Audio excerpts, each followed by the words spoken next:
guys, and welcome back to my channel. I'm so glad that you are all here. For today's video, I am going to help you cultivate the perfect routine for yourself, one that you can actually stick to and one that's actually going to be beneficial for you.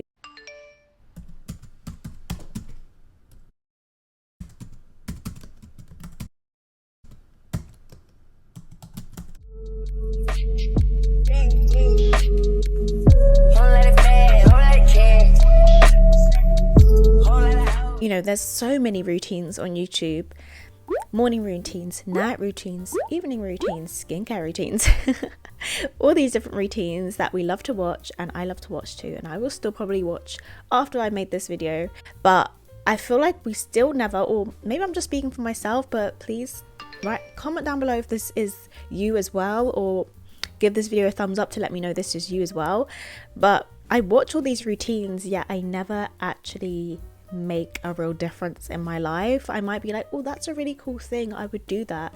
Or I'll think, oh, I would do that if I had X, Y, and Z. Like, if only I had the extra time to do that, rather than actually doing it. So yeah, those are really great in theory as a way as motivation or inspiration. As like I said, I would probably still watch those to help me maybe improve my routines in the future. But I think it's very hard to implement other people's routine because we're all individuals and that's their routine. That's literally what works for them. And it's very unlikely that that exact same thing is going to work for us. I honestly feel like it is possible to create a routine for yourself that you can stick to, that is personalized to you and will actually you will actually continue to do and will benefit you. And I'm hoping that this video can help you segue into that and live out your that girl dream, the dream of you that you have of yourself, of being someone who, you know, has a great routine and actually genuinely sticks to it. So let's get straight into it.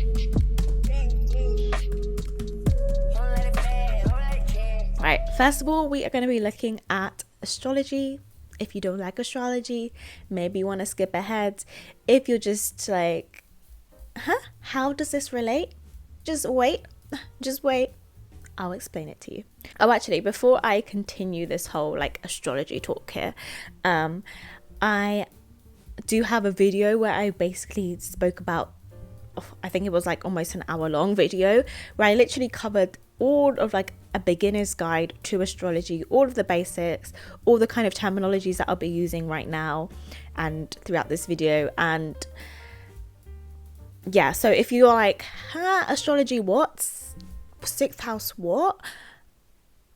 Yeah, so if you're a bit confused, you might want to go and you might want to stick on this video, you know, see what it's about, and then go check out the rest so that you can actually go ahead and curate the best routine for yourself. Okay, so the sixth house in astrology, traditionally ruled by, or naturally ruled by, Virgo, but with our birth charts all having different rising signs, etc., your sixth house will be ruled by possibly something different, unless you are Aries rising or you have an interception somewhere, I don't know. Okay, so the sixth house in astrology, the kind of phrasing that I really like here is what I integrate within myself so that I may serve others. Because the sixth house and Virgo placements in general, is Virgo energy, is also about serving others. And a lot of the time in, like, say, spirituality and, you know, self-help books and all these different things, we want to become the best version of self so that we can be the best version of ourselves for others as well. Like, you know, we can do the best for others, almost like that idea of I fill up my own cup first so that I can fill up yours as well in a healthy way, without leaving myself empty, right? So like we pour into ourselves so that we can pour into others. And I think as well that comes down to why routines are so important and why it's so important to kind of have a good routine for yourself. Like when you're waking up late, then you're groggy then you miss breakfast, then you're hungry and groggy at work, and then you're a bit antsy with your, antsy, is that even the right word? You're a bit aggy with your co-workers, and it just kind of trickles down right from the beginning. And the sixth house also talks about is a very mundane house. Some people might like to say it was a boring house, but I have planets there, okay? So can we not? Thank you. It's exciting for me. So quite mundane things, your day-to-day responsibilities, your chores, your tasks, your routines, paying attention to details, things like that. Health as well is a very big thing, and it all trickles down in the 6th house. Like I said, what I integrate into myself so I may serve others is, if you don't have a great routine a lot of the time, or great habits in general, a lot of the time your health will start to suffer. And that's why a lot of us kind of crave that great productivity routine, or that really aesthetic morning routine, because we want to better the way we feel about ourselves, and we want to better the way, like our mental health. It doesn't have to be physical health, it could be mental health, emotional health. It's okay if you have no planets there. I know a lot of people like to panic, like, I don't have any planets in this house, what do I do? Am I not normal? Like, it's fine. You're not going to have planets in every single house in your natal chart. So one thing I wanted to add in here real quick was, if you don't have any planets in your 6th house already, I would look at the planetary ruler of the sign on your 6th house cusp. Again, this sounds kind of confusing if you have no idea what I'm talking about, so you might want to go check out that video. But an example would be, say if you have Libra on your 6th house cusp, that means the planetary ruler would be Venus. So you would look at where Venus is in your chart and then kind of take it from there to help you figure out what would be more beneficial for you than someone who naturally has planets there. Just because your energy is more so waiting to respond, and it might not be a natural area of interest for you unless there's a transit going on or a progression happening or something like that. Also, I have linked down below lots of things that you guys can check out and help you along the way as well, so don't miss out on that. For this video, because I don't want to go into too much detail, because we could look at so many different things just talking about astrology, but this video is not just about astrology, look in terms of creating the routine for yourself, but I wanted to use this as a great basis for you and really help you personalize that for yourself. But for easy application, I just want to talk about, I want you guys to look at your modality of the sign that's in your 6th house, the cusp of your 6th house, and also the element that's there. For example, if you have a fixed sign such as Taurus, Leo, Scorpio, or Aquarius in your 6th house cusp, then you might like something that's a bit more consistent. You are a bit slow to change, that type of energy. So you guys might naturally be quite good at sticking to routines, or you might find that once you're in kind of maybe a bad routine, like it doesn't necessarily mean you have a good routine about you. Not coming for you or anything, I promise. Even if you do kind of have like maybe a routine that isn't very healthy for you, you might find yourself getting stuck in that very easily, and it's quite hard for you to kind of break that cycle because you are quite fixed in nature. If you have a mutable sign on your 6th house cusp, so this is Gemini, Sagittarius, Virgo, or Pisces, you will more so go with the flow. You might like a lot of variety in your routine, like maybe you get very bored when you have the same thing to do every single day, and that kind of stops you from implementing a routine because you're like, ugh, I have to do this every single day? What? Like, you can't expect me to do this every single day. And I'm laughing because I have Pisces in my 6th house, so I really relate to that feeling, like I have to do this you mean okay. And then if you have cardinal energy in your 6th house cusp, this is Aries, Cancer, Libra, or Capricorn placements.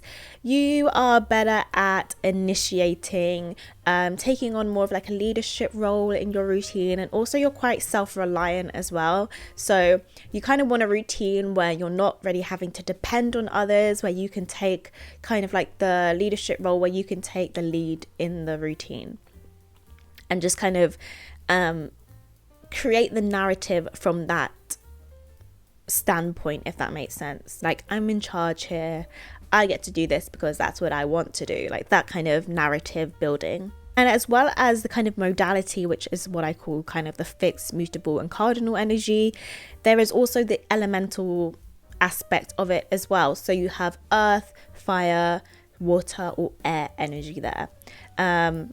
I also talk about which one's which in that astrology video if you want to go check it out. Say if you have an air sign on your sixth house cusp, then you might want to look into something that's a bit more mentally stimulating. So for example, putting reading or learning a specific skill into your daily routine. So I'm going to use myself as an example. So I have Pisces in my sixth house cusp, and then I also have Mars and my and my moon, and the moon there as well. This is in Placidus, by the way. So for me, I kind of think of themes such as variety, because you've got Pisces there, which is mutable and kind of needs to flow, and the energy is kind of changing often. Also with my moon there as well, the moon sign is about fluctuation, not being very consistent. So I want to be able to feel like I can do what I feel like I want to do on that day. I don't want to feel like I'm being told, like pressured into something, or like I'm restricted to an idea of something. I also do have Mars there as well, so that's kind of giving me a bit more like I want to be on the go all the time, even though I have my moon there who kind of doesn't really want to do much. Kind of wants to be a bit like sleepy and comfortable all the time, but my Mars is like, no, let's go, let's do this. Or it wants me to be a bit more physically, I might consider being a bit more physically active on a day-to-day basis, just to kind of help me release a bit more of that Mars energy and help me feel a bit more fulfilled on the day-to-day. Other things to do with Pisces energy might be, I want to do something that's quite creative. My work is quite creative, so it kind of helps anyway. But say if I had maybe a job where I wasn't really being able to express my creativity, then maybe I want to come home, or I want to implement into my daily routine something like, okay, just because I'm into drawing anyway. So say in my daily routine, I'm like, I'm going to spend 10 minutes just doodling or drawing or some kind of creative release. And with Mars being there and Mars being connected to the energy of Aries, I have a little bit of that kind of cardinal mindset about me, where I want to feel like I'm in control of what I'm doing, and I chose this routine, and I aye, Captain, I can't hear you, and like I'm doing this for me and no one else, if that makes sense. So that kind of helps me stay a bit more motivated on my routines. Like I said, a good routine takes into account things you need to help you live a healthy life and sustain yourself and others. Remember, the message of the sixth house is what I integrate into myself so that I may serve others. And like I mentioned before, others also relates to your colleagues and working environment, especially because it is to do with the sixth house, and also your enemies as well, like your open enemies. So if you're trying to keep any enemies at bay, then it's probably good that you look into your sixth house. And your health as well. I forget that a lot, but it really does tie into your health and well-being.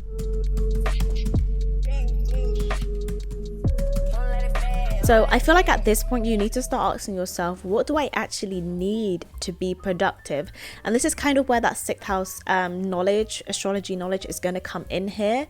Like I said, I have Pisces there. Like I need creativity to feel productive and to help my well-being. I need an emotional release because of my moon sign. The moon is there for me, so it's a very emotional area for me, and I'm taking in a lot of energy, so I need a way to release that and replenish myself. My Mars is there, so I need a kind of quite an action orientated release, or a physical release. So maybe I'll choose to work out, or because it's in Pisces, I might choose something softer or more creative, like dancing or stretching or something like that. For example, if you have Jupiter there, you might really need to be learning something every day. Maybe it's a new language, or you want to learn as well. If you have Gemini there as well, I feel like you want to be learning a new skill. You want to be growing in knowledge, expanding. And also when we think about what do you need, it's like, does missing breakfast every morning make you feel horrible? Does going to bed late make you feel horrible? Which for most people it does. For some people it actually generally doesn't make much of a difference. Like some people are just late risers, and that might be the perfect routine for you, to just wake up a little bit later in the day and then start the whole kind of routine thing. Like it doesn't have to start from 5 a.m. in the morning. It's like I said, we're all different, and what you see or what other people do it's very unlikely to work exactly the same for you. So yeah, definitely taking into account your sixth house, the conditions of your sixth house, to see what it is that you actually need, what will fulfill you in a healthy way. Because both, energies have both positive and more negative attributes to them. For example, with my moon and Pisces being there, I'm more inclined to be very lazy, get into my comfort zone, like comfort eating when I'm feeling down, etc., etc. So because I can be aware of these things and aware of how they might negatively start impacting me, I can it's like bringing the unconscious to the conscious, and that's how you can always change and better yourself, is when you can bring those unconscious things to the conscious.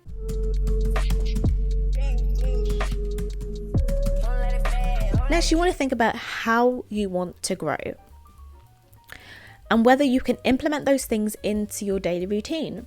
For example, this might be personal development, so you're thinking about maybe journaling daily or reading a page in a book daily, or maybe you want to learn a new language, so you either get yourself a tutor or you just take on an app like Duolingo and do that every day. Maybe you have fitness or flexibility goals and you want to implement that into your daily routine, where you're either going to the gym or doing a home workout every day in some way, shape or form. And doing these 5 to 10 minutes every day is what will bring you closer to that goal in the future. I would definitely say as well, don't overwhelm yourself with doing too many, thinking of too many things to do. I want to do that and I want to do that and I want to do that. Just maybe pick a couple of things. If you have absolutely nothing in your routine right now, maybe picking 3 to 4 things that you want to start doing for yourself and help you to grow in a way. And also, you don't need to do everything in one day. Say if you want to journal and read a book, and help, that's where you want to grow. You don't need to journal every single day and read a book every single day. It could be, okay, I want to journal on this day, and then the next day I'm going to read a book. I'm going to journal, I'm going to read a book. Either alternating or something like that. Or this day I'm going to work out, and then the next day I'm going to stretch, work out, stretch, work out, stretch. Just to help balance it out. And you want to balance your wants with what you actually need and intertwine them as well. For example, I want to work on my physical fitness. Just saying that as a blanket statement, which I do. But I know that I have Mars and my moon there. So I know that I need to be physically active anyway. And I know that I need this physical activity to have variety to it. I know that I need it to be maybe creative. So maybe I'll think that I'm going to achieve this growth, physical fitness, through dancing, through, there's so many different things like pole dancing. You could do, aerial silks or anything that's a bit more flowy. I could go swimming every day because that's something that, Pisces with water energy. But I also know I get drained very easily. I don't want you guys to be okay, I could go swimming every day, but actually the swimming pool is 20 minutes up the road and I'm probably never going to go there. So let me just not do maybe you pick to do that on the weekend opposed to doing that every single day. And on a day-to-day basis, there's so many dance routines on YouTube or fitness workouts on YouTube, and I just choose to do a home workout because I know that I would rather just do that, because I know I will actually do it because my clothes are here, I'm here, it's just easy, because I know that and it's not in my subconscious and I brought that to my conscious mind. I can actually make the right decisions for myself. So, morning routine versus night routine. Make the day work for you. Consider when you are the most productive. Are you an early riser or do you feel more motivated in the evening? I find that I can wake up early, but during the morning I don't really have much motivation. I just want to get my stuff done as easily as possible, no too much hassle. So I chose a routine. I've created a routine where I'm not doing too much in the morning, and then as the day goes on, I can kind of start doing more of the maybe more mentally challenging tasks, and also just breaking things up, like not filling your morning with a whole bunch of things, but breaking up throughout the day as best that you can. For example, if you go out to work and you want to learn a new language every day, practice your language every day, and you just have an app on your phone, you could be like, okay, on my lunch break at this time, I'm going to take like 5 minutes to complete a Duolingo task, and it's not going to take up your whole break, but you're also sticking to that kind of routine in a way that is practical for yourself. Another thing would be like, say, skincare routines at night. Rather than leaving your skincare routine right to the end of the day before you go to bed and you're just exhausted, do it when you get home. You get home, you go upstairs, you take off your shit, whatever you're doing, you go to the toilet, do your skincare routine, rather than waiting until the end of the day when you're tired, you don't want to do anything, you just about can brush your teeth and, I don't know, wrap your hair up. Do your skincare routine before. And also it's a nice kind of moment for it to sink into your skin anyway.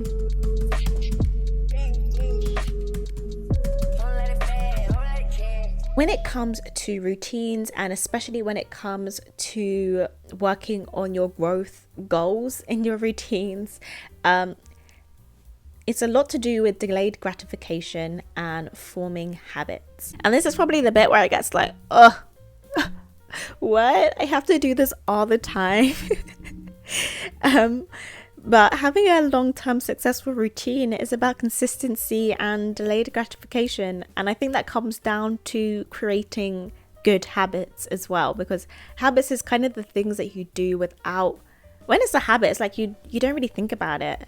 You just kind of do it naturally after a while. That's why they're so useful to create when you're trying to create a great routine for yourself and a great level of well-being for yourself. Because after you've figured out what style of routine works for you, the most difficult part of it is actually sticking to it. Like the Sixth House reminds us, however practical routines are, they do remain in the kind of mundane areas of life, that day-to-day, those tasks that we kind of just have to do to help ourselves, others, and our health, which means that sticking to routines at first can be quite boring and monotonous and unfulfilling. And this is kind of where I think James Clear's book Atomic Habit really comes in here. I'm not gonna lie, I haven't read the book, and I don't think you really need to read the book. If you're not really an avid reader, you don't have to read the book. Like, there's YouTube videos that literally compile the main components of the book. Does that even make sense? Compile the main components of the book and just really break it down for you. And there's a lot of good stuff in there, and I probably will read the book one day, but I was like, yeah, I'm not in the mood to buy that book right now. So I just watched a couple of videos on it, and I was like, okay, yeah, I'm going to take this on. And one thing he talks about is the value of disappointment, which is kind of that period of time where you're not seeing any growth, where things are pretty slow, and you kind of where you usually give up, or where most people would just give up. For example, your fitness goal is to, I don't know, get some abs, and you've been working on it daily, and that value of this disappointment is kind of that you have that initial motivation to go, and then you kind of just start, oh, this isn't actually working, and I have to do this every day, and this isn't helping me. And all these kind of thoughts start creeping in. States that when you push through that valley of disappointment and you come out of it is where you start to see the real growth. So I think a way to kind of get through this kind of valley of disappointment is another thing that James Clear kind of talks about, but bulking your habits or bulking your routines together. Things that you don't really want to do but you know you should do, and the things that you actually want to do. You want to kind of change the narrative of something from something negative to something positive. For example, I have to work out every day. That might not be something you really look forward to doing, but if you work out while watching Netflix or your favorite YouTuber or a podcast or something like that, if you bulk those two activities together, it doesn't seem so daunting, and it doesn't seem so negative. And I also think as well, using vision boards, and that's another way to be quite creative, using vision boards, using scripting, using affirmations to help you through those kind of times when you're not really wanting to do those things, where you're having a hard time sticking to that habit. Like, this is about thinking about why you want that habit to happen, because you want a better mental health, because you want to improve your emotional health, because you want to improve your physical health or your relationship with others, because you want to cultivate a new identity in a way. Like, for example, that girl thing, it's an identity. For example, when you hear the word that girl, you might think of someone who is very health conscious, who might work out, cares about self-care. Like, that kind of imagery might come to mind. It's a way to be a person. It's not the only way to be a person, but it is a way to be a person. Again, talking about Atomic Habits, he speaks about the benefits of creating yourself an identity. For example, if you want to learn the piano as one of your things, you're not learning the piano, you are a musician. A musician is an identity. And by stating that, you kind of are it's basically an affirmation. Like, you're reaffirming to yourself, like, this is who I am. This is not who I'm becoming, but this is who I am. Even if you tell that to other people as well, like, you want to go around, start telling your friends, start telling your family, people who can hold you accountable, that, you know, I'm a musician now. I'm a musician. And they're really going to be asking you, like, how come you're a musician? Like, what are you doing? Oh, well, I'm just learning the piano. Like, yeah, but that makes me a musician, right? And you got to stick to that identity. If you're telling people that's who you are, you got to stick to it. Like, nobody wants to be a fraud. But keep it simple, start small. If you literally have no routine right now, no habits right now, like I said, pick like 3 or even 2 things to do. Like, you know what, I'm gonna wake up earlier and I'm gonna eat breakfast, and that's the 2 things that I'm gonna do every single day. And as you start to kind of get into that and it just becomes natural for you, okay, I'm gonna wake up, I'm gonna eat breakfast, and I'm gonna read a page of a book every day. And again, building on it slowly, because once you wake up early and eat breakfast, you're probably going to feel like you want to do more anyway. But when you get those those things done early in the day and you stick to those habits like right at the beginning, it motivates you and it helps you stick to them throughout the rest of the day. So guys, that is everything that I have for you for how you can create the ideal, the perfect routine for you, the routine you can finally stick to. You can tell others, I'm an early riser. You know me, I eat breakfast every single day. Do you know how many people will be proud of you for saying that? They'll be like, really? You do that every day? How? What is your secret? Let me know. And really, you just started yesterday. And that's how it's fine though, it's great.